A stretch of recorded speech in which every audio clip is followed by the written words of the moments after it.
नमस्कार, कार्यक्रम कल 24 मा स्वागत छ। म राजीव खत्री। काम नगर्ने गफाडी मेयरको कति कुरा गर्नु।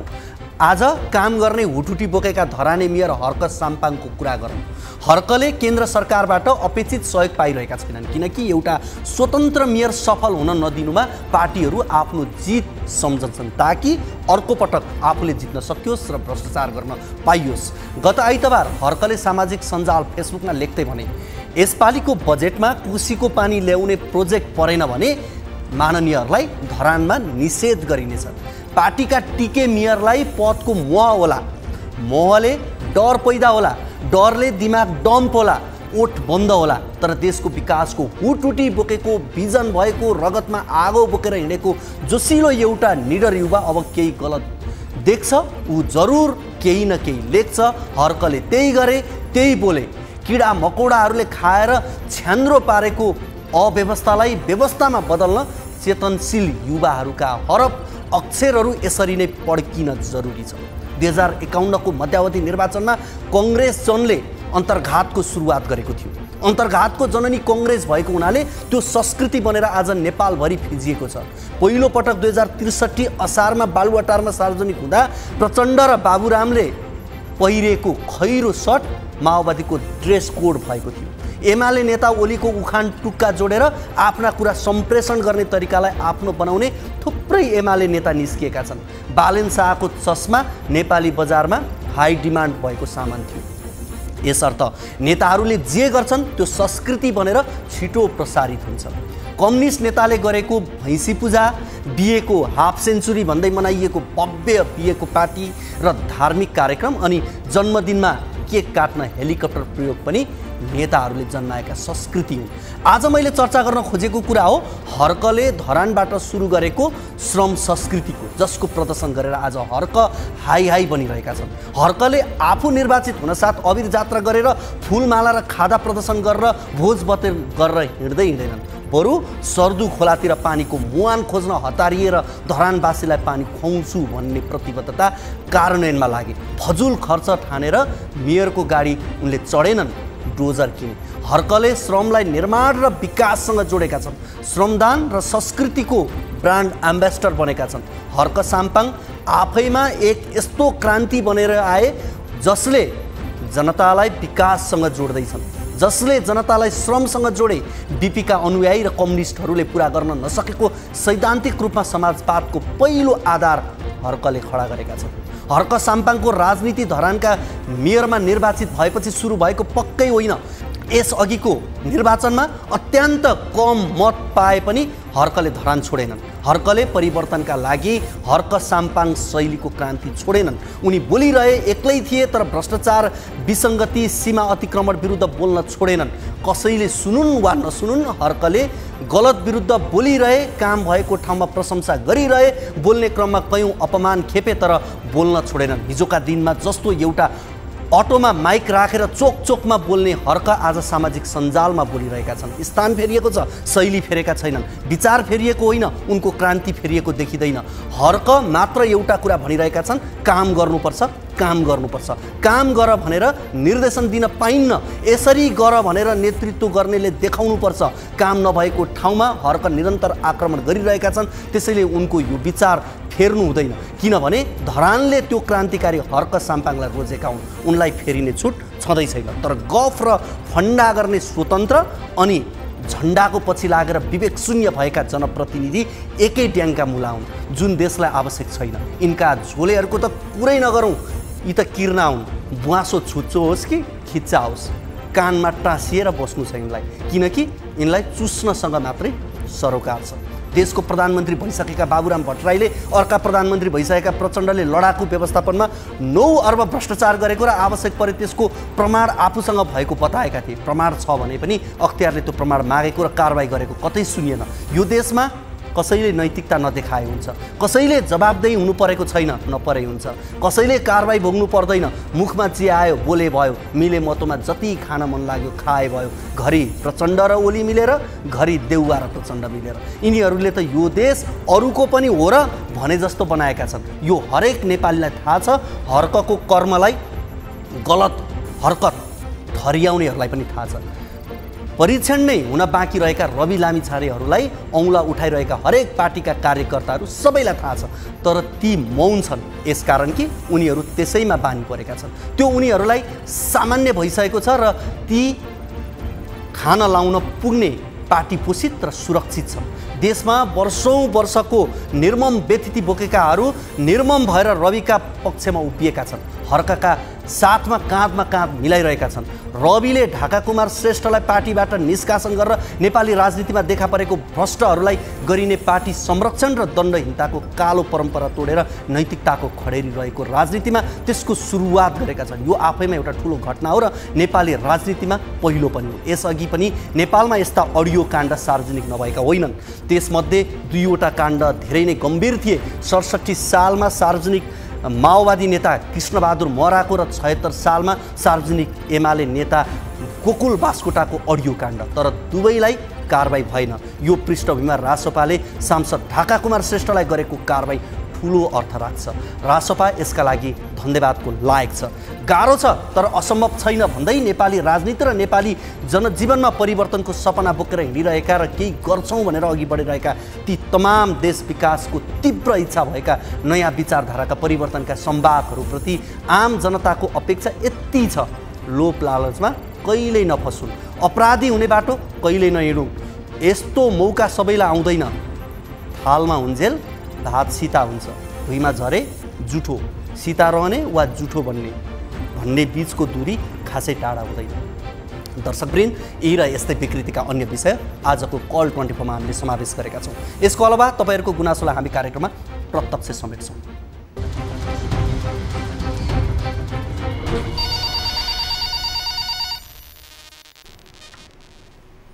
हामीलाई सम्पर्क गर्नका लागि टोल फ्री नम्बर 1660 01 12 424, एनसीएल नम्बर 98 015 72 424, त्यसै गरी एनटीसी 9745 61 56 54 मा कल गर्न सक्नुहुनेछ। तपाईँले एनसीएलको नम्बरमा भाइबर मार्फत पनि गुनासाहरू टिपाउन सक्नुहुनेछ।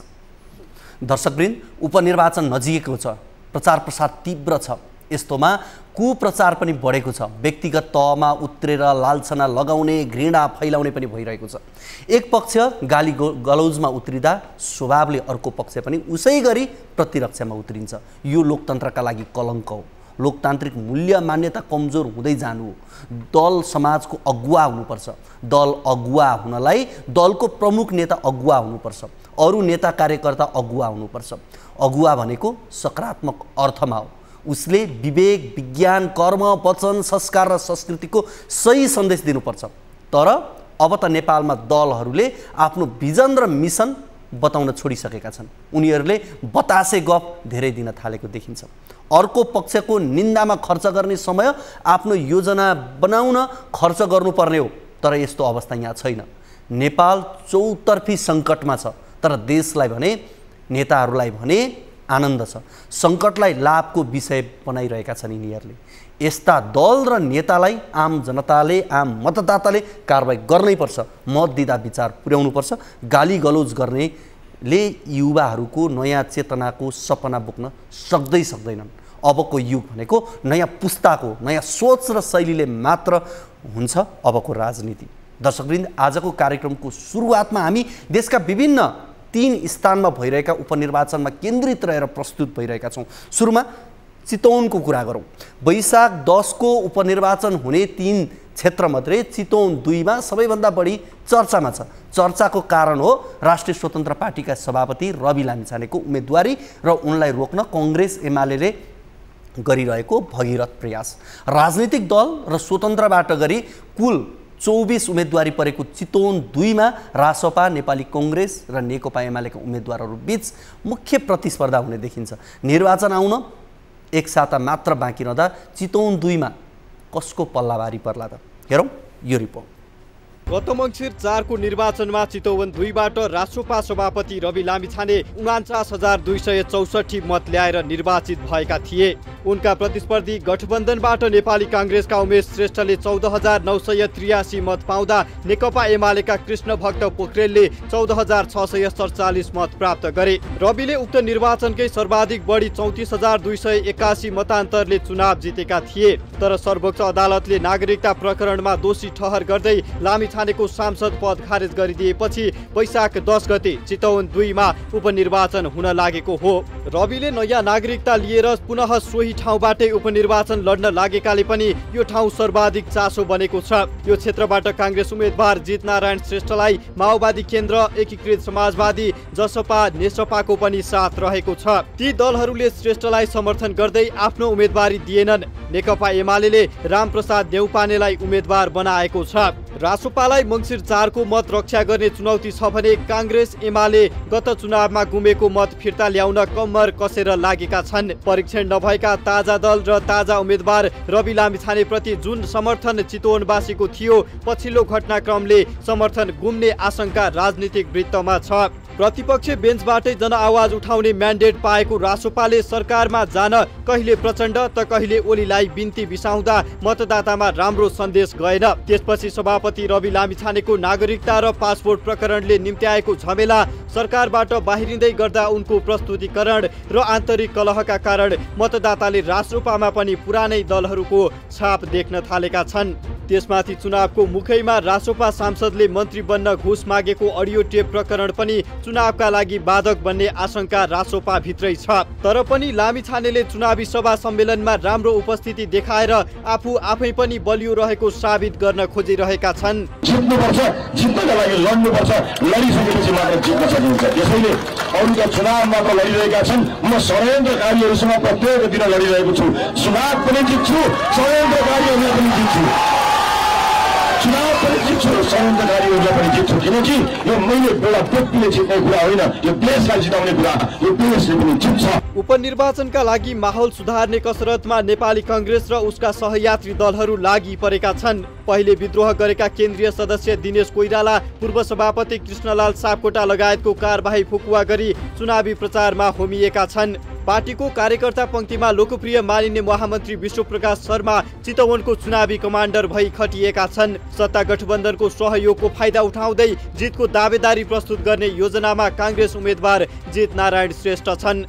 थोरै दिन बाँकी छ, तपाईहरु खटिदिनुस्। यहाँ म यो जित नारायण श्रेष्ठ भन्नुस्, मेरो छोरा हो भन्नुस्, मेरो भाइ हो भन्नुस्, मेरो दाइ हो भन्नुस्, मेरो साथी हो भन्नुस्। त्यो 10 दिन खटिदिनुमा तपाईहरुको बाँकी तपाईहरुको नेता भएर होइन, तपाईहरुको सेवक भएर, तपाईहरुको साथी भएर, तपाईको भाइ भएर त्यो ठाउँको उन्नति र प्रगतिमा लाग्ने जिम्मा मेरो यही विश्वास दिलाउँछु। नेकपा एमाले पनि उपनिर्वाचन लक्षित चुनावी प्रचार प्रसारमा निकै मेहनत गरेको छ। पार्टीका पोलिट ब्युरो सदस्य तथा पूर्व मन्त्री गोकुल बाँचकोटा विगत 2 महिनादेखि चितवनमा सक्रिय छन्। उम्मेद्वार बनेका रामप्रसाद नेउपाने एमालेको चितवन जिल्ला अध्यक्ष समेत हुन्। चितवनमा परिचित नेउपानेलाई उम्मेद्वार बनाउँदा पार्टीभित्र कुनै असन्तुष्टि देखिएको छैन। रासोपा सभापति लामिछानेले चितवनका जनतालाई झुक्क्याएको र चितवनलाई प्रयोगशाला बनाउन खोजेको भाष्य सिर्जना गर्नेतर्फ काङ्ग्रेस एमाले उम्मेद्वार केन्द्रित छन्। तपाईहरुले ठिक मान्छे रोज्नुभयो भने ठिक कामहरु अगाडि बढ्छन्, ठिक नीतिहरु निर्माणमा उसको दबाब पुग्छ। तपाईहरुले मान्छे गलत रोज्ने, मान्छे नैतिक रोज्ने, मान्छे खराब रोज्ने अनि परिणाम राम्रो खोज्ने, त्यो सम्भव छ? सम्भव छैन। गत निर्वाचन परिणामका आधारमा रविले चुनाव जित्ने निश्चित छ। तर त्यसयताका राजनीतिक परिवेश रासोपाका लागि सुखद छैन। पछिल्ला राजनीतिक गतिविधिले चितवनका जनतालाई कति प्रभाव पारेको छ, रविको भविष्य त्यसले तय गर्नेछ। सत्ता गठबन्धनको साथ र पार्टीभित्र देखिएको एकता काङ्ग्रेसका लागि हतियार बन्नेछ। एकल उम्मेदवारी दिएको एमालेलाई भने गत निर्वाचनको विरासत फर्काउने रविको कसरत र सत्ता गठबन्धनको सुविधा पाएका काङ्ग्रेस उम्मेदवारलाई पन्छाउनु निकै कठिन हुने देखिएको छ। अब कुरा गरौँ तनहुको। वैशाख 10 गतेका लागि तय उपनिर्वाचन सम्मुखमा आइसकेको छ। उम्मेदवार र राजनीतिक दलहरू चुनावी प्रचार प्रसारमा व्यस्त बनिरहेका छन्। तनहु एकबाट निर्वाचित काङ्ग्रेसका रामचन्द्र पौडेल राष्ट्रपतिमा निर्वाचित भएपछि रिक्त यस क्षेत्रमा भने उपचुनावमा काङ्ग्रेस, एमाले र राष्ट्रिय स्वतन्त्र पार्टी बीच मुख्य प्रतिस्पर्धा हुने देखिन्छ। यस क्षेत्रमा दलीय समीकरण र उम्मेदवारहरू बीच रोचक घोचपेच चलि नै रहेका छन्। यस्तो अवस्थामा कस्तो रहला त तनहुको उपनिर्वाचनको परिणाम, यो रिपोर्ट पनि हेरौँ।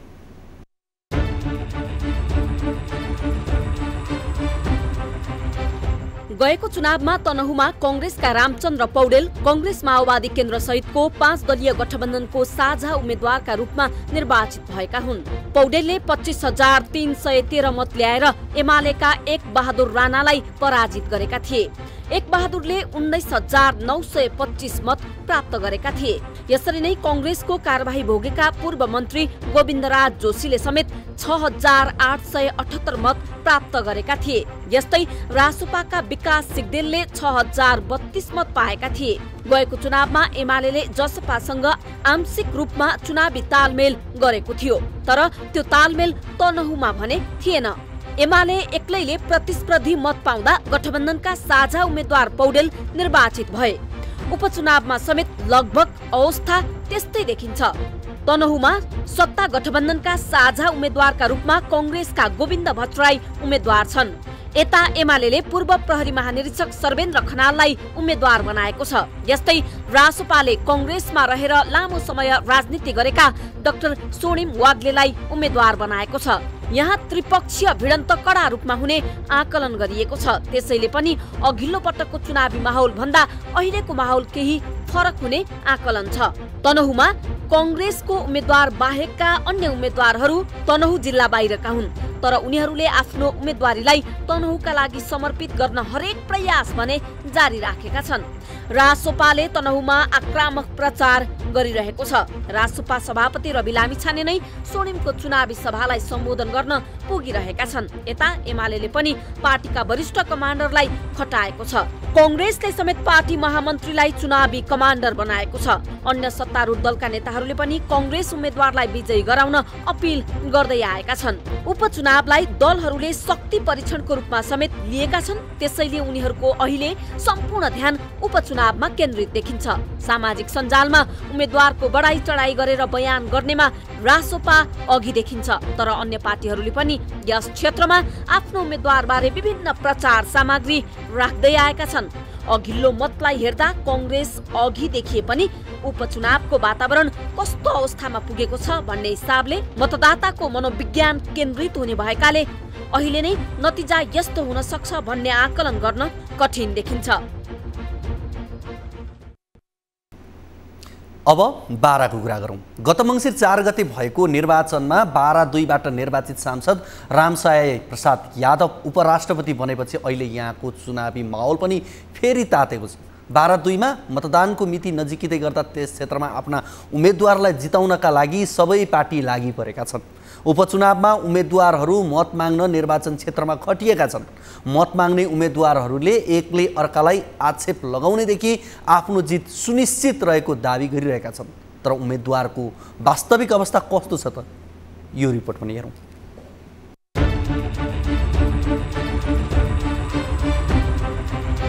जनता समाजवादी पार्टीबाट बारा-2मा निर्वाचित सांसद रामसहाय प्रसाद यादव उपराष्ट्रपतिमा निर्वाचित भएपछि उक्त क्षेत्र खाली छ। उपराष्ट्रपतिको निर्वाचन क्षेत्रमा हुन लागेको उपचुनावमा 4 उम्मेद्वार बीच मुख्य प्रतिस्पर्धा हुने आकलन गरिएको छ।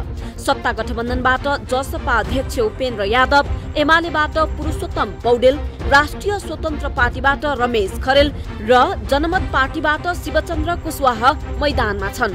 गएको चुनावमा पराजित उम्मेद्वारहरूको नै यस पटक उम्मेद्वारीमा वर्चस्व देखिएपछि यस क्षेत्रको चुनावलाई हरुवाहरू बीचको चुनाव भनेर टिप्पणी पनि भइरहेका छन्। तर निर्वाचनमा योग्यता पुगेका जो कोही नागरिक उम्मेद्वार हुन पाउने भएकाले उनीहरूको उम्मेद्वारी नैतिकताको कस्सीमा बाहेक सबै ढङ्गले जायज नै देखिन्छ।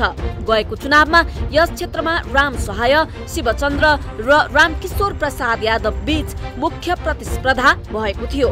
त्यसबेला जसपाका रामसहायले माओवादी केन्द्रका शिवचन्द्रलाई 300 बढी मतले पराजित गरेका थिए। यसै क्षेत्रमा जसपाबाटै विद्रोह गरी स्वतन्त्र उम्मेद्वार बनेका रामकिशोर यादवले समेत 11,000 भन्दा बढी मत प्राप्त गरेका थिए। गएको चुनावमा कांग्रेस माओवादी केन्द्र सहितको गठबन्धनबाट उम्मेद्वार बनेका शिवचन्द्र यस पटकको उपचुनावमा जनमत पार्टीबाट उम्मेद्वार बनेका छन्। यस्तै त्यसबेला जनमत पार्टीले झण्डै 2800 मत ल्याएको थियो। एमाले जसपालाई सघाएका कारण त्यस क्षेत्रमा एमालेको उम्मेद्वार नै थिएन। तर यसपटक गठबन्धन पनि फेरिएको र चुनावी माहौल पनि फेरिएकाले यस क्षेत्रको चुनाव थप रोचक बन्ने देखिन्छ। उपचुनावमा जसपाका उपेन्द्र यादव, जनमतका शिवचन्द्र कुशवाहा, एमालेका पुरुषोत्तम पौडेल र रासोपाबाट रमेश खरेल उम्मेद्वार देखिन्छन्। फेरिएको अवस्था र चुनाव भएको केही समयमै हुन लागेको उपचुनावप्रति जनताको सहभागिताको विषय समेत गम्भीर ढङ्गले प्रस्तुत हुने भएकाले यस पटकको निर्वाचनमा ठ्याक्कै अवस्था के हुन्छ भनी यसै आकलन गर्न सकिने अवस्था छैन। साथै पहिलेको निर्वाचन परिणाम र अन्य आधारलाई केन्द्र मानेर आकलन गर्ने अवस्था पनि त्यति बलियो देखिँदैन। त्यसैले नै कुन उम्मेद्वार जनमतका आधारमा कति बलियो भन्ने कुरा थाहा पाउन चुनाव कुर्नै पर्ने देखिन्छ। दर्शकवृन्द, 12/2लाई हरुवाहरूको निर्वाचनको यो उपनिर्वाचन भनेर सिम्बोलिक रूपमा भन्न पनि थालिएको छ। किनभने विशेष गरी यहाँ जति पनि अधिकतम प्रतिस्पर्धीहरू हेर्ने हो भने विभिन्न ठाउँमा हारेर फेरि उपनिर्वाचनमा सहभागी बन्न गएको देखिन्छ। जस्तो त्यहाँ हेर्ने हो भनेदेखि उपेन्द्र यादव जो यसभन्दा अगाडि निर्वाचनमा हारेर उनी यहाँ पुगेका छन्। त्यसैगरी शिवचन्द्र आफै पनि यसभन्दा अगाडि निर्वाचनमा पराजित भएर जनमतबाट यसपटक उनी त्यहाँ निर्वाचनमा सहभागी बन्दैछन्। त्यस्तै गरी अन्य स्वतन्त्रका उम्मेद्वार पनि यसभन्दा अगाडि हारेर पुगेका रमेश खरेल त्यहाँ निर्वाचनमा सहभागी बन्न पुगेका छन्। अब पुरुषोत्तम पौडेलको सन्दर्भमा भने अलिकति फरक छ। उनी यसपटकका लागि नयाँ देखिएका छन् उनी। तर समग्रमा हेर्ने हो भने हार्नेहरूकै वर्चस्व देखिन्छ र पछिल्लो समय विशेष गरी उपेन्द्र यादव र जनमतका शिवचन्द्र बीच यहाँ प्रतिस्पर्धा कडा रूपमा हुने देखिएको छ। र केही अनलाइनहरूले गरेको सर्वेक्षणलाई पनि हेर्ने हो भने जनमत यसपटक भारी बन्ने सम्भावना यहाँ देखिएको पनि छ।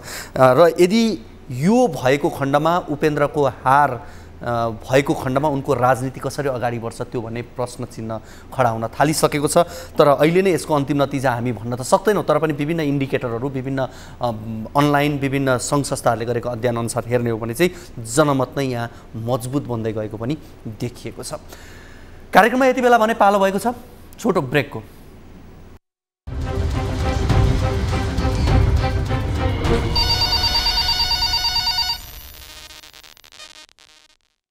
Aversion makes life worth waking up for.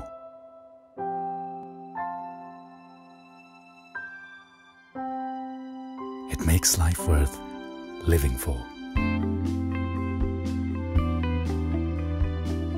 Aversiona's Azalea pampers you and rejuvenates you.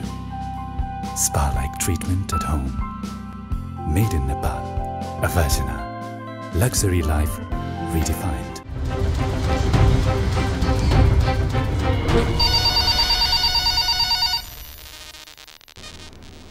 कार्यक्रममा यहाँलाई फेरि पनि स्वागत छ। हामी कार्यक्रम कल 24 मा छौँ। तपाईँकै समस्या गुनासोहरूमाथि केन्द्रित रहेर कुराकानी गर्छौँ। आम नागरिकको समस्यामाथि केन्द्रित रहेर रिपोर्टहरू प्रसारण गर्छौँ र त्यो रिपोर्टमाथि केन्द्रित रहेर सम्बन्धित व्यक्तिहरूसँग कुराकानी पनि गर्छौँ। अब कुराकानीको क्रममा रिपोर्टहरू हामीसँग केही छन्, तर त्योभन्दा अगाडि यति बेला हामीसँग कोही दर्शक हाम्रो फोन सम्पर्कमा हुनुहुन्छ। उहाँसँग कुराकानी गरौँ। हजुर नमस्ते, कहाँबाट को बोल्दै हुनुहुन्छ?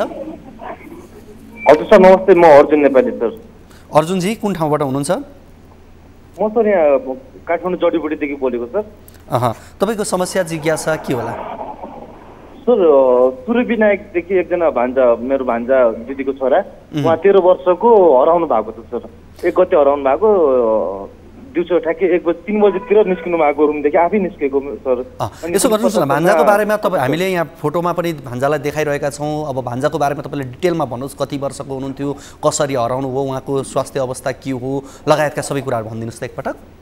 हजुर हुन्छ सर। उहाँ सर 13 वर्षको 7 क्लासमा पढ्दै गरेको हो। 7 क्लासको इक्जाम दिएर 8 क्लासको रिजल्ट 7 को रिजल्ट आएर 8 मा जाने हो सर होइन। उहाँ चाहिँ सूर्य विनायकमा पढ्ने, भक्तपुरमा बस्ने। दिउँसो ठ्याक्कै न्यु इयरको दिन दिउँसो 3 बजेको टाइममा निस्किनु भएको रुमदेखि। उहाँ चाहिँ खुट्टाको बिरामी हुनुहुन्थ्यो। उहाँको अपरेसन भएको थियो, अपरेसन गरेर रेस्टमा हुनुहुन्थ्यो। समथिङ 1-2 महिना भइसकेको थियो सर होइन। अनि हिँड्दाखेरि अलिकति त्यति भएको छैन उहाँलाई चाहिँ। उहाँ घरबाट निस्किनु भएको दिन कस्तो कपडा लाउनु भएको थियो उहाँले, के छ? उहाँले लगाएको हुडीमा छ, जुन मैले फोटो पठाएको छु नि सर, त्यो फोटोको सेम त्यही कलरको टोपी भएको हुडी लगाउनु भएको छ। प्यान्ट त्यही नै हो सर। अब कोही दर्शकहरूले देख्नुभयो भेट्नुभयो भने तपाईँलाई कसरी सम्पर्क गर्ने? उहाँलाई भेटाउने मानवहरूले नजिकैको कुनै पनि प्रहरी चौकीमा उहाँको इन्फर्मेसन दिइदिनु होला, प्लस हाम्रो कन्ट्याक्ट नम्बर पनि राखिदिनु होला सर। हुन्छ, तपाईँको नम्बर दिनुहोस् त। 98 480 98 480 480 90 294 सर। 90 294। फेरि म एकपटक भनिदिन्छु, 98 48 090 294। हजुर सर। होइन, यो नम्बरमा तपाईँलाई फोन गर्न सक्नुहुन्छ। र तपाईँले प्रहरीमा त खबर गरिसक्नु भएकै होला? गरिसकेको छ, 4-5 दिन भइसक्यो सर। उहाँले तपाईँले गरिरहनु भएको छ। अनि यो सामाजिक सञ्जालबाट हजुरहरूको माध्यमबाट अलिक छिटछरितो हुन्छ कि भनेर मैले चाँडो गरेको सर। मानव हराएको लगभग 4-5 दिन भइसक्यो सर। होइन,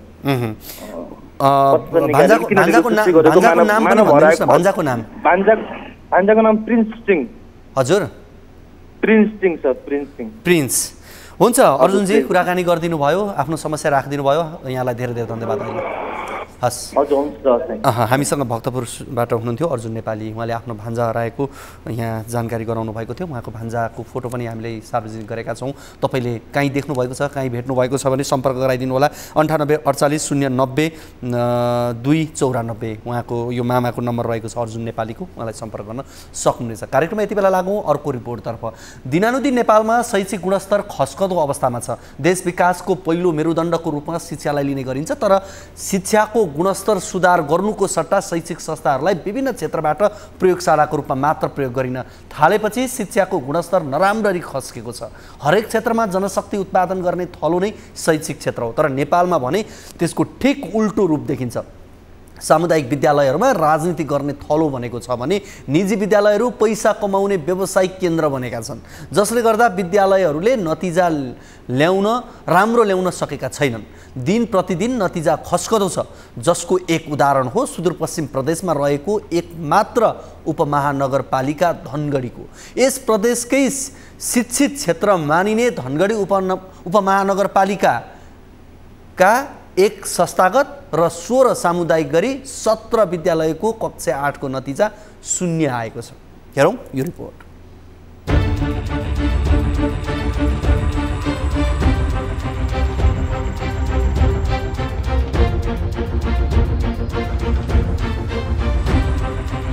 सुदूरपश्चिमको राजधानी समेत रहेको एकमात्र उपमहानगरपालिका धनगढी अन्तर्गतका एक संस्थागत र 16 सामुदायिक विद्यालय गरी 17 विद्यालयको कक्षा 8 को नतिजा 0 आएको छ। आइतबार उपमहानगरले सार्वजनिक गरेको कक्षा 8 को वार्षिक परीक्षाको प्रारम्भिक प्रतिवेदनमा समग्र नगरकै नतिजा न्यून तथा 17 विद्यालयको नील नै आएपछि सोमबार नगरका शिक्षकहरू नै उपमहानगरले निकालेको नतिजा नै त्रुटि भएको भन्दै मेयर गोपाल हमाललाई भेट्न पुगेका थिए। शिक्षामा सुधार गर्ने हो भने एउटा नगर परिषदबाटै एउटा शिक्षामा क्षेत्र कुन क्षेत्र चाहिँ पहिले त ती कमजोरीहरू पत्ता लगाउनु पर्यो। ती कमजोरीलाई सुधार्नमा के चिजको आवश्यकता पर्छ त? कुनै ठाउँ भौतिक पूर्वाधारको छ कि, कुनै ठाउँ चाहिँ एउटा शैक्षिक सामग्रीको आवश्यकता छ कि शिक्षा तालिमको आवश्यकता छ कि, त्यस्ता विभिन्न खालका कुराहरूलाई चाहिँ मध्यनजर गरेर सुरुबाट चाहिँ त्यस्ता कुरा चाहिँ छनौट गरेर त्यसलाई मध्यनजर गरेर त्यसपछि गएर यदि लाग्यौँ भने सबै लाग्यौँ भने शिक्षा महाशाखा शिक्षक र सबै कुरा अभिभावक सबै यदि लाग्यौँ भने यो कुरामा चाहिँ हामी सफल हुन्छौँ। अब यो विद्यालयको गुणस्तर अथवा शिक्षाको गुणस्तरको लागि एउटा शिक्षक मात्रै जिम्मेवार देखिँदैन। यो विद्यालयको शिक्षाको गुणस्तर वृद्धि गर्नुको लागि सबै पाटोहरू उत्तिकै दायित्व हुन्छ। यी सबै पाटोहरूमध्ये एउटा पाटो शिक्षक पनि हो। शिक्षकले मात्रै गरेर कुनै काम पनि शिक्षा गुणस्तर उकास्न सकिन्छ भन्ने मलाई लाग्दैन। एउटा पाटो हो, कमजोरी पक्कै पनि छ। एउटा पाटोको मात्रै कमजोरीले यो समस्या समाधान हुन सकेको समस्या आएको पक्कै पनि होइन। सरकार, अभिभावक र विद्यार्थी।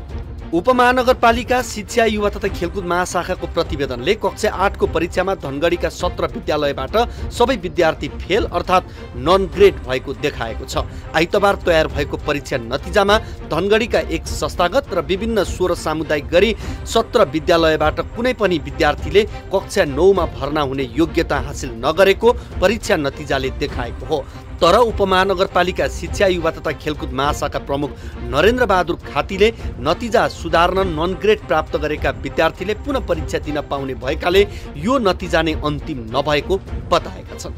यो पुनरेको चरण बाँकी छ। पुनरेको चरण भनेको उत्तर पुस्तिकामा चाहिँ अङ्क बढी हुनसक्छ। अब हामीले कम्प्युटराइज गर्दाखेरि वा अन्य कारणले त्रुटि भएर सिस्टममा चाहिँ कम नम्बर चढेको हुनसक्छ।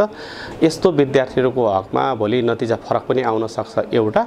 अर्को चाहिँ 2 विषयसम्म जुन एनजी लागेको हुन्छ उहाँहरू त्यस्ता विद्यार्थी भाइ बहिनीहरूले वैशाख 29 र 30 गते पुनः परीक्षा दिनुहुन्छ। पुनः परीक्षा दिइसकेपछि त्यसपछि उहाँहरू पास हुने सम्भावना पनि रहन्छ। त्यसरी पास भयो भने त्यसको आधारमा विद्यालयको नतिजा पुनः परिवर्तन हुन्छ। विगतमा आन्तरिक मूल्याङ्कनबाट विद्यार्थीहरूलाई ग्रेस दिने गरिएको थियो। कोरोना लगायतका यो वा त्यो बहानामा विद्यार्थीलाई कक्षा चढाइने गरेकाले यसपटक त्यसलाई रोकेर सेन्ट्रलाइज मात्र गरेको उपमहानगरले बताएको छ। विद्यार्थीको जग बलियो बनाउन सके मात्रै माथिल्लो तह बलियो बन्ने बताउँदै दिन मिल्ने ग्रेड दिइने तर फेल भएकालाई ग्रेड बढाउन नमिल्ने नगर प्रमुख गोपाल हमालले बताए। परीक्षा लिने स्कुलले भए तापनि प्रश्नपत्र बनाउने र नम्बर दिने त अर्कै भयो नि त। फेरि परीक्षा समिति बनाइयो, त्यो समितिले त्यसलाई मोनिटरिङ गर्यो र चाहिँ वास्तविक हिसाबमा कति नम्बर हो त, कुन विद्यार्थीले कुन विषयमा कति नम्बर पायो भन्ने कुरा मूल्याङ्कन भयो। धनगढी उपमहानगरपालिकाले यसपटक आधारभूत तह अर्थात् कक्षा 8 को परीक्षा सञ्चालनका लागि विगतभन्दा फरक नियम बनाएको थियो। विगतमा विद्यालयहरूले आन्तरिक मूल्याङ्कनबाटै विद्यार्थीहरूको नतिजा पठाउने भए पनि यसपटक उपमहानगर आफैले कक्षा 8 को परीक्षा सञ्चालन गरेको थियो। फरक परीक्षा केन्द्र तोकेर कक्षा 8 को परीक्षा सञ्चालन गरेको उपमहानगरको नतिजा भने निकै कमजोर छ। उपमहानगरले तयार पारेको आधारभूत तह कक्षा 8 को परीक्षाको नतिजाले धनगढीमा ठुलो हलचल मचिएको छ। यस्तै उपमहानगरले कक्षा 8 को परीक्षामा नन ग्रेड कायम भएका विद्यार्थीका लागि ग्रेड वृद्धि परीक्षा सञ्चालन गर्ने भएको छ। वैशाख 29 र 30 गते सैद्धान्तिक तर्फ बढीमा 2 विषयमा नन ग्रेड कायम भएका विद्यार्थीहरूका लागि ग्रेड वृद्धि परीक्षा हुने उपमहानगरले बताएको छ। दर्शकवृन्द, यो एउटा दुःखद विषय पनि हो, यो एउटा प्रतिनिधि समस्या पनि हो। यो धनगढीको सामुदायिक विद्यालय या संस्थागत विद्यालयको मात्रै समस्या होइन, देशभरिको विद्यालयहरूको अवस्था करिब करिब यस्तै नै हो। यस विषयमा कुराकानी गर्नका लागि यति बेला हामीसँग दुर्गा आधारभूत विद्यालय धनगढीका प्रधान अध्यापक मोहन भण्डारी यति बेला हाम्रो फोन सम्पर्कमा हुनुहुन्छ। उहाँसँग कुराकानी गर्छौँ। मोहनजी, यहाँलाई कार्यक्रम कल 24 मा स्वागत छ। धन्यवाद। धन्यवाद। अब तपाईँको विद्यालय सहित 16वटा विद्यालय यति बेला नन ग्रेड भएको छ कक्षा 8 मा। अब यो बालबालिका फेल भए भन्दा पनि तपाईँ शिक्षकहरू चाहिँ फेल हुनुभयो भन्ने कुराको अर्थ लाग्यो नि, होइन? यो शिक्षक मात्र होइन, समग्र राज्य चाहिँ फेल भएको अवस्था हो। शिक्षकले मात्र यसको गर्नुपर्छ। त्यो पाटोमा शिक्षक मात्र प्रत्यक्ष सरकार राखेको र प्रत्यक्ष शिक्षकसँग सरकार भएर मात्र शिक्षकलाई भन्ने एउटा तपाईँले भन्ने पाटो एउटा पछाडि ठिक होला। तर अब यो समग्र राज्य नै यसमा चाहिँ फेल भएको अवस्था छ। राज्य कहाँ दोषी भयो ल भनिदिनुहोस्, राज्य कहाँ दोषी भयो तपाईँहरूका लागि? शिक्षकको कुरा गर्ने हो भने निजी विद्यालयमा भन्दा त्यहाँका शिक्षकहरूलाई राम्रो सेवा सुविधा हुन्छ। भवनको कुरा गर्नुहुन्छ भने निजी विद्यालयमा एउटा घरमा कोचिएर बस्नुपर्ने जस्तो अवस्था हुँदैन। राज्य दोषी यहाँ छ कि जस्तै निजीको कुरा गर्नुहुन्छ, अहिले रिजल्ट भर्खर 2 गतेसम्म निकालेका छन्। किताब यहाँ पुगिसकेको छ, 7को महिना पुगिसकेको छ हाम्रो संस्थागत विद्यालयको। हाम्रो कुरा गर्नुहुन्छ मङ्सिरको महिना कुरा पोर्टलले पाठ्य पुस्तक मङ्सिरको महिना निकास पुगेको छ, विद्यालयमा किताब पुगेको छ। राज्य कमजोर भयो भएन।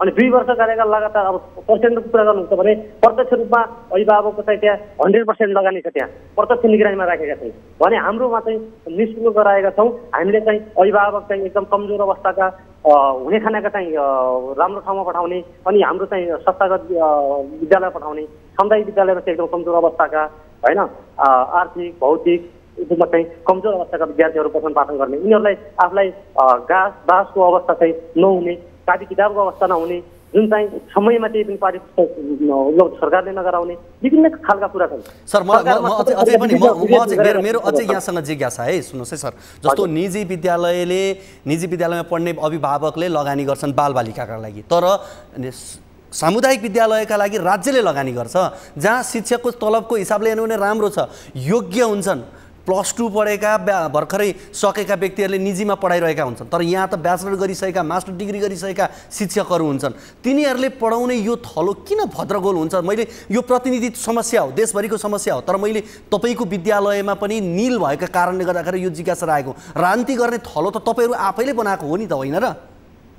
मैले भन्दाखेरि राजनीतिक सल्लो हो, यही कुरामा तपाईँलाई चाहिँ मैले अनुरोध गर्न चाहन्छु। यो नेपाल सरकारले यदि स्थानीय सरकारले राज्यका शिक्षकको जिम्मा पूर्ण रूपमा जिम्मा लिनु पर्यो, विद्यार्थीको पूर्ण जिम्मा लिनु पर्यो, कि त भने सक्दैन भने छोडिदिनु पर्यो। जसरी संस्थागत रूपमा संस्थापकले एउटा पूर्ण जिम्मेवारी लिएर आफ्नो हिसाबले सञ्चालन गरेको छ, त्यस्तै गरेर राज्यले पूर्ण रूपमा हो, सरकारले लगानी गरेको छ, टिचरले पूर्ण तलब खाएर 50,000 एकजना पूर्ण तलब खाएर 50,000 तलब खाएर अरू शिक्षकलाई पुग्ने हो र दरबन्दी दिएको छ र 8सम्म विद्यालय छ, एउटा पनि दरबन्दी छैन, साहित्य पनि छैन, एक दुईटा राजले चलेको छ। निजी विद्यालयको शिक्षकले जति दुःख गर्छ, जति उसले पढाउनका लागि प्रयासहरू गर्छ, अध्ययन गर्छ या समय दिन्छ, त्यति तपाईँहरूको विद्यालयका शिक्षकहरूले दिनुहुन्छ? ल भन्नुहोस् त इमान्दारी एकदम छातीमा हात राखेर। एकदम म कुरा के गर्न चाहन्छु तपाईँसँग, के जानकारी गराउन चाहन्छु भने सामुदायिक विद्यालयमा पढाउने शिक्षकहरूको चाहे निजी होस्, चाहे स्थायी होस्, चाहे जुनसुकै होस्, सुविधा चाहिँ भोलि पक्कै हो। तपाईँका विद्यालयका शिक्षकहरू कुनै राजनीतिक दलसँग आबद्ध छन् कि छैनन् भन्नुहोस् त? सामुदायिक विद्यालयले गर्दैन, निजीले गर्छ भन्ने होइन। त्यसमा माहौल वातावरण त सबैतिर मिल्नुपर्छ नि त, अभिभावकले मिल्नु पर्यो, सरकारले मिल्नु पर्यो, 17 थरीका किसिम छन्। त्यही त मनोभावना शिक्षकको त उतै पनि दिइरहेछ नि। तपाईँ शिक्षकहरू तपाईँकै कुरा गरौँ या तपाईँका अन्य शिक्षकहरूको कुरा गरौँ, राजनीतिक दलमा झोला बोकेर हिँड्ने हुनुहुन्छ कि हुनुहुन्न? ल भन्नुहोस्। राजनीतिक दलको होइन, कुनै पनि पार्टीको झोला बोक्दैन, आस्थावाला हो। उसले चाहिँ कुनै पनि होइन, एउटा नागरिक अधिकार हो, भोट हाल्ने अधिकार हो। तर कुनै पार्टीको सब भन्ने कुरा हुन् सर, यी सब भन्ने कुरा हुन्। नतिजाले देखाइसकेको छ, किनभने नतिजा हेर्नका लागि धेरै हेर्नु पर्दैन। अहिले रिजल्ट आरोप लगाउने पाटो हो, आरोपप्रति एउटा कसरी आरोप हो? नन ग्रेड हुनु, नन ग्रेड देखिएको छ। हिजोका दिनमा तपाईँहरूले आन्तरिक मूल्याङ्कनबाट नतिजा दिनुहुन्थ्यो, जति पनि दिँदा भएको थियो। अहिले नगरपालिकाले फरक तरिकाले एक्सर्साइज गर्ने बित्तिकै त्यो त छताछुल्ला भइहाल्यो नि, होइन र? यो त बालबालिका फेल होइन, तपाईँहरू फेल हो नि। यो कुरा फेल भनेको मैले भने नि, त्यो नगरपालिका पनि फेल हो, सरकार नेपाल सरकार पनि फेल हो, यो सबै फेल हो। अब पास हुनलाई तपाईँहरूले चाहिँ कसरी पढ्ने होला? अब तपाईँहरूलाई चाहिँ के गरी पढाउने होला त? त्यसो भए जो फेल हुनुभयो नि, ल ठिक छ, नगरपालिका पनि फेल हो, तपाईँ पनि फेल हो। अब शिक्षकहरूलाई पास गराउनलाई चाहिँ कसले परीक्षा लिने, कहाँ लगेर पढाउने तपाईँहरूलाई? यो सबैले त्यतिकै भूमिका जिम्मेवार गर्नु पर्यो। कक्षा कोठामा पढाउने शिक्षकलाई के आवश्यकता पर्छ त्यो पूर्ति राज्यले गर्दैन। हैन, अब तपाईहरुको अध्ययन नपुगेको भने तपाईलाई अध्ययन पो गराउने हो कि? आवश्यकता के छ त्यो अनुसार गर्नु पर्यो। हैन, तपाईहरुलाई पनि घण्टी लगाएर बिहान 10 बजेदेखि 5 बजेसम्म शिक्षकहरुलाई पढाउने पो हो कि? अब धनगढीमा कुरा गर्छु तपाईलाई। हैन, मैले त्यही भन्दैछु, तपाईसँगै म कुरा गर्दैछु कि अब तपाईँ शिक्षकहरूलाई पनि बिहान 10 बजेदेखि ल्याएर घण्टी लगाएर 5 बजेसम्म तपाईहरुलाई पढाउनु पर्ने भयो क्या? अब शिक्षकलाई पढाउने होइन, शिक्षकलाई समयसन्तरित तालिम दिनु पर्यो। सेवा उसले पाउनु पर्ने 17 थरीका शिक्षक छन्, त्यो 17 थरीका शिक्षक मध्येमा एउटा खालको शिक्षकमा बनाउनु पर्यो। होइन, अब यो कस्तो भयो भने तपाईँले दोष चाहिँ अन्त मात्रै देखाइरहनु भयो क्या? तपाईँहरू चाहिँ आफ्नो उत्तरदायित्वबाट तपाईँहरू आफ्नो कर्तव्य च्युत हुनुभयो। तपाईँहरू चाहिँ एउटा विद्यार्थी पास गराउन सक्नु भएन भनेदेखि कुरा हो क्या सर? यहाँ त एउटा विद्यार्थी के, यो त एउटा उदाहरण हो। 8 कक्षाको एउटा विद्यार्थी तपाईँहरू उत्तीर्ण गराउन नसक्ने गरी पढाउनुहुन्छ भनेदेखि के पढाउनु भयो क्या 1 वर्षसम्म? नै त्यो कुरामा त भनेको मैले, त्यो कुरामा शिक्षक मात्रै हो भन्ने त्यसको फ्याक्टर के छ नि त? मुख्य विद्यार्थीसँग जोडिने तपाईँहरू होइन, मुख्य त तपाईँहरू हो नि त जोडिने। त जोडिने तपाईँ विद्यार्थीसँग सिधा सम्बन्ध भएको भनेको तपाईँहरू हो के? त्यसपछि अभिभावकले गर्ने, राज्यले गर्ने भन्ने कुरा फरक होला नि। त्यसपछि त्यसमा पनि हामी क्वेसन गरौँ। अहिले नगरपालिकासँग पनि हामी यो विषयमा कुराकानी गर्छौँ। कतिपय अवस्थामा दुर्गममा पुस्तकहरू पुग्दैनन्, त्यो समस्या तपाईँले राखेको ठिक हो, तर धनगढीको सन्दर्भमा त त्यो अवस्था पनि थिएन नि त। दुर्गममा के अरे कर्णालीतिर पुस्तक नपुगे जस्तो त धनगढीमा त होइन। धनगढीमा पनि नपुगेको अवस्था हो, यो क्लियर कुरा हो। तपाईँले भनेको पुस्तक समयमा नपुगेकै कारणले गर्दा विद्यार्थी फेल भएका हुन्? नै, त्यो पनि एउटा फ्याक्टर हो नि त, त्यो पनि फ्याक्टर हो नि त एउटा। ठिक छ, हस्, धन्यवाद। अब पास हुने गरी तपाईँहरू पनि पढ्नु होला। तपाईँहरू पहिला उत्तीर्ण हुनु होला, तपाईँहरूलाई शुभकामना पहिला, अनि त्यसपछि बालबालिकाको कुरा गरौँला। यति बेला यसै विषयमा कुराकानी गर्नका लागि हामीसँग धनगढी उपमहानगरपालिकाका युवा तथा खेलकुद महाशाखाका प्रमुख नरेन्द्र बहादुर खाती हाम्रो फोन सम्पर्कमा हुनुहुन्छ, उहाँसँग कुराकानी गर्छौँ। नरेन्द्रजी, यहाँलाई कार्यक्रम कल 24 मा स्वागत छ। धन्यवाद। हजुर, अब यो हामीले बालबालिकाहरूको रिजल्ट यहाँहरूले केन्द्रीकृत गरेर परीक्षा लिइसकेपछिको पछिल्लो रिजल्ट र त्यसमा केही विद्यालय भन्दा पनि 16-17वटा विद्यालय जहाँ चाहिँ निल नै भएको अवस्था रह्यो। यो अवस्था कसरी रह्यो? यो त अब शिक्षकहरू विद्यार्थी बालबालिका फेल भए भन्दा पनि यो त शिक्षकहरू फेल भए। अब कहीँ न कहीँ तपाईँहरूको भूमिका पनि जोडियो होला। हुन त तपाईँहरूले यो प्रयास गर्नुभएको छ कि विगतमा आन्तरिक मूल्याङ्कन गर्दा केही नराम्रो भयो, त्यस कारणले यसलाई राम्रो बनाउने एउटा प्रयास चाहिँ यो समस्या देखाइदिनु भयो, कम्तीमा छत्ताछुल्ला चाहिँ बनाइदिनु भएको छ। कहाँनिर समस्या रह्यो सर यो? अब यो समस्या त पठन पाठनदेखि नै सुरुवात हुने कुराहरू भइ नै हाल्यो होइन। मैले तपाईँहरूको छलफल पनि सुने। अब यो मेन कुरो त जो पहिलो धारमा काम गर्ने व्यक्तिहरू हुनुहुन्छ अब उहाँहरूले नै पहल गर्नुपर्ने हुन्छ। अब केही हदसम्म हामी पनि त्यसमा जिम्मेवार हुन्छौँ नहुने होइन, जिम्मेवार सबै आफ्नो तर्फबाट जिम्मेवार हुन्छ। अब अभिभावक, शिक्षक, विद्यालय व्यवस्थापन समिति, नगरपालिका, सिङ्गो सबै संयन्त्रमै त्यसमा संलग्न हुने कुराहरू त भइ नै हाल्छ होइन। म अहिले अघि हाम्रा एकजना विद्यालयका प्रधान अध्यापक मोहन भण्डारी हुनुहुन्थ्यो, उहाँलाई पनि त्यो जिज्ञासा राखेको थिएँ। विशेष गरी हेर्ने हो भने संस्थागत विद्यालयहरूमा शिक्षकको क्वालिटीको कुरा गर्ने हो भने त्यति राम्रो पाइँदैन, पढ्दैका विद्यार्थीहरूले पढाइरहेका हुन्छन् त्यहाँ। तर सामुदायिक विद्यालयमा हेर्ने हो भने योग्यता पुगेका व्यक्तिहरू विभिन्न परीक्षाहरू पास गरेर त्यहाँ पुगेका हुन्छन्, उनीहरूलाई राज्यले दिएका सेवा सुविधा पनि राम्रो हुन्छ। विद्यालयमा पनि भौतिक पूर्वाधार पनि हेर्ने हो भने निजीमा भन्दा केही हदसम्म राम्रै हुन्छ। यी सब कुरा हुँदा पनि रिजल्ट यो नतिजा भन्ने कुरा चाहिँ किन खस्किन्छ सर? के हुँदो रहेछ खास? सबभन्दा कुरो त पठन पाठनमै समस्या हो। अब सम्बन्धित विद्यार्थीले टाइममा शिक्षक क्वालिटीका भएनन् भन्ने कुरा हो। शिक्षकले योजनाबद्ध ढङ्गले पठन पाठन गर्दिएन भने नै समस्या आउने हो। बाँकी कुराहरू त अब तपस्याका कुराहरू त थुप्रो हुन्छ। तपाईँहरूको तर्फबाट चाहिँ के कमजोरी भयो होला त्यसो भए नगरपालिकाको तर्फबाट चाहिँ? हाम्रो तर्फबाट कमजोरी भन्दा पनि हामीले अहिलेसम्म भइरहेको कमजोरीलाई आगामी वर्षदेखि सुधार गरेर कसरी अगाडि लैजाने भन्ने सन्दर्भमा यो वर्षको नतिजा यथार्थ रूपले जस्तो छ त्यस्तै प्रकाशन गरौँ भन्ने किसिमले हामी अगाडि बढ्न खोजिरहेको अवस्था हो। यथार्थ पत्ता लगाइसकेपछि अब रेमेडियल टिचिङ गरेर हुन्छ कि वा थप क्लासहरू गरेर हुन्छ कि वा टिचरहरूको के अरे योजनाबद्ध ढङ्गले अगाडि गरेर हुन्छ कि वा हामीले केही नयाँ किसिमका योजनाहरू अगाडि लगेर हुन्छ कि भन्ने सन्दर्भमा छलफल गर्नका लागि पहिले हामीलाई बेसिक त सूचना त चाहियो। त्यो सूचना प्राप्त गर्नका लागि हामीले यो पटकको नतिजालाई ठिक छ सर, यो एकदमै राम्रो प्रयास यहाँहरूबाट भएको छ। अरूले पनि यो पाठ सिकुन्, हामी यति भन्छौँ। कुराकानीका लागि यहाँलाई धेरै धेरै धन्यवाद। हस्, हामीसँग हुनुहुन्थ्यो धनगढी उपमहानगरपालिका युवा तथा खेलकुद महाशाखाका प्रमुख नरेन्द्र बहादुर खाती, उहाँसँग हामीले कुराकानी गऱ्यौँ। अब कार्यक्रममा यति बेला लागौँ अर्को रिपोर्टतर्फ। हावाका कुरा नगर भनिन्छ, तर हावाका कुरा नै सबैभन्दा ठुलो रहेछ। हावाका कुरा महत्त्वपूर्ण छ। हावा स्वच्छ र सफा हुनुपर्छ। जीवन धान्न नै हावाले अर्थात् सासले मात्र हो भन्ने बुझाइ प्रष्ट छ। नेपालमा यति बेला वायु प्रदूषणको चपेटामा परेको देखिन्छ। गत शनिबार र आइतबार काठमाडौँ उपत्यका विश्वकै प्रदूषित शहरको सूचीमा पहिलो नम्बरमा पुग्यो। वायु गुणस्तर सूचाङ्कमा 209 अङ्कसहित शनिबार काठमाडौँ विश्वकै प्रदूषित वायुयुक्त शहर बनेको छ। आइतबार पनि प्रदूषित शहरको सूचीमा काठमाडौँ पहिलो नम्बरमा नै थियो। विश्वका 101 शहरको रियल टाइम प्रदूषण मापन गर्ने आइक्युएर नामक संस्थाको तथ्याङ्कमा यस्तो विवरण देखिएको।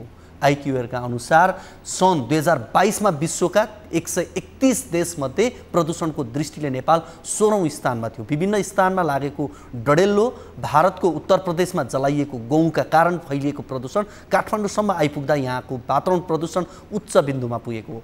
वायु प्रदूषण अत्याधिक बढेपछि विज्ञहरूले सावधानी अपनाउन चेतावनी दिएका छन्, तर सरकारले भने यसबारे खासै प्रभावकारी कदम भने चाल्ने छाँटकाट देखाएको छैन। हेरौँ यो रिपोर्ट।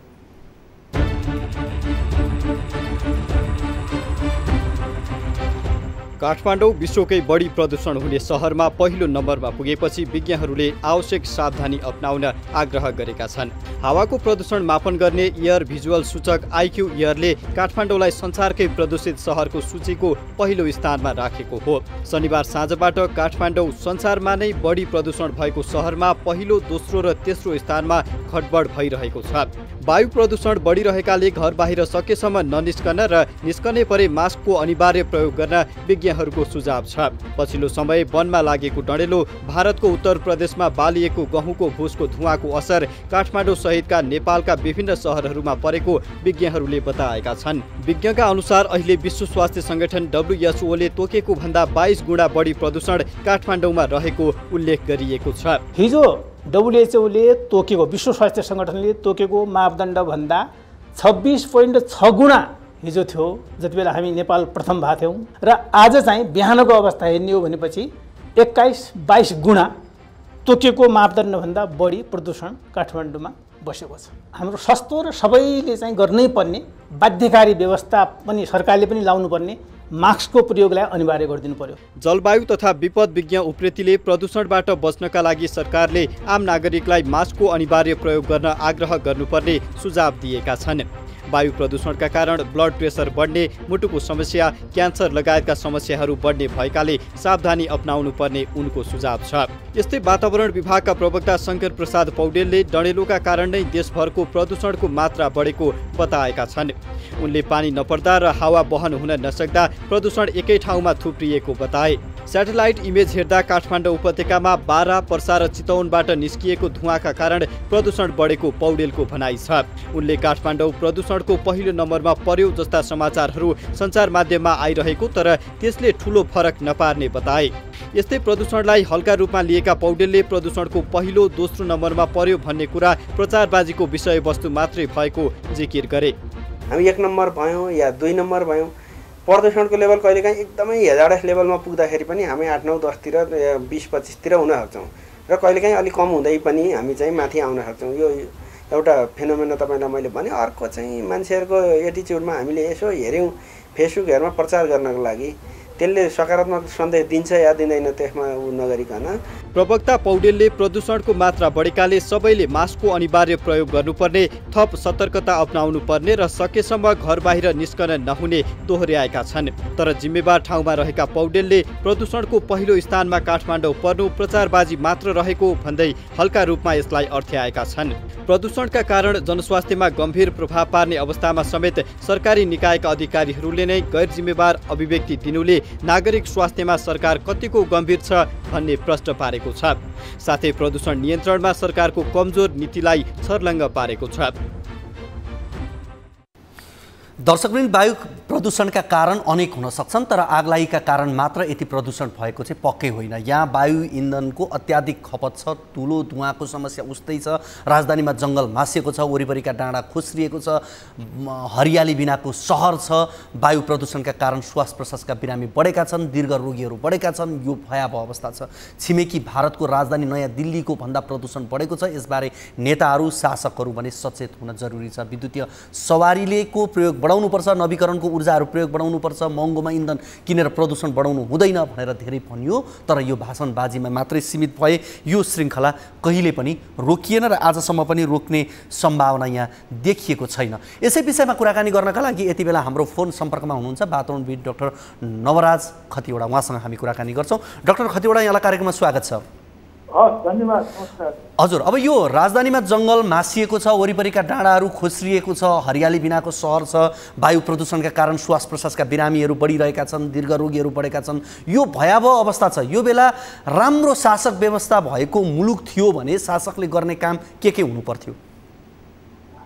शासकले गर्ने काम के हुनु पर्थ्यो अथवा राज्यले गर्ने काम के हुनु पर्थ्यो भन्दा त सबभन्दा पहिला त हामीलाई यो प्रदूषण हाम्रोमा कति छ, कुन कुन ठाउँमा छ, यसको प्रदूषणको स्रोत के हो, त्यस पछाडि तपाईँको चाहिँ कति मात्राको तपाईँको कति मापनको हाम्रो प्रदूषण छ, यो सबै कुराको हामीसँग जानकारी हुन्थ्यो र त्यो जानकारी भए अनुसारको अब यसलाई हामीले निराकरण गर्नको लागि हामीले के उपाय गर्नुपर्छ भन्ने कुरा पनि हामीलाई थाहा हुन्थ्यो र त्यो अनुसारको हाम्रो चाहिँ कि त काम भइरहेको हुन्थ्यो कि योजना हुन्थ्यो। अब यो विद्युत हामी काम गर्न सक्ने अवस्था छैन भने कि हामीसँग योजना हुन्छ, हामी 6 महिनापछि 1 वर्षपछि चाहिँ यो काम गर्छौँ भन्ने कि योजना हुन्थ्यो कि हामी काम गरिरहेका हुन्थ्यौँ यसको समाधानको लागि।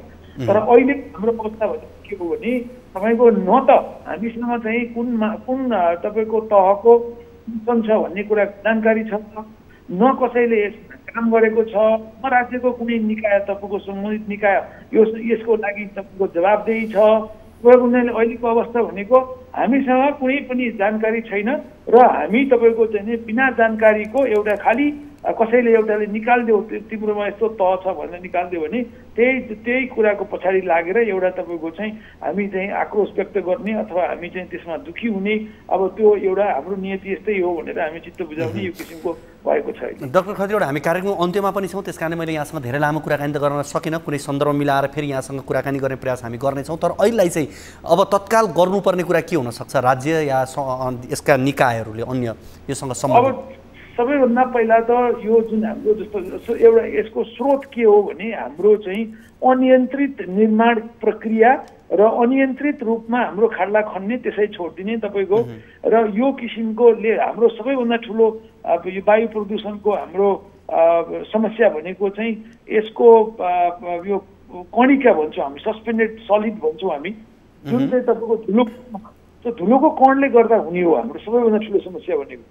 र त्यो कारणले गर्दा हाम्रो समस्या के छ त भन्दा यो एउटा कठोर आकारको हाम्रो चाहिँ भूगोल भएको हुनाले काठमाडौँ उपत्यकाको तपाईँको यसले जुन तहमा जस्तो अरू ठाउँमा जुन तहमा प्रकृतिले यसलाई चाहिँ सोसेर लिन्छ, जुन तहमा यसले चाहिँ तपाईँको पोटबिरुवाले अथवा तपाईँको जमिनले जुन किसिमले यसले चाहिँ त्यो प्रदूषणलाई सोसेर लिन्छ त्यो क्षमता हाम्रोमा एकदम कम छ र यहाँ वायु लाग्दैन, मतलब हावा लाग्दैन।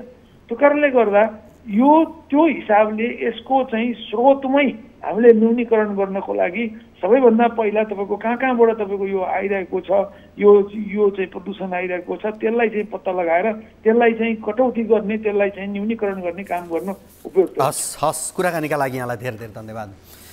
हामीसँग हुनुहुन्थ्यो वातावरणविद डाक्टर नवराज खतिवडा, उहाँसँग कुराकानी गऱ्यौँ। आजको कार्यक्रमको निर्धारित समय सकिसकेको छ। आगामी कार्यक्रममा हामी अन्य विषयहरूसहित फेरि उपस्थित हुनेछौँ। तबसम्मको लागि बिदा दिनुहोस्। हवस् त, नमस्ते।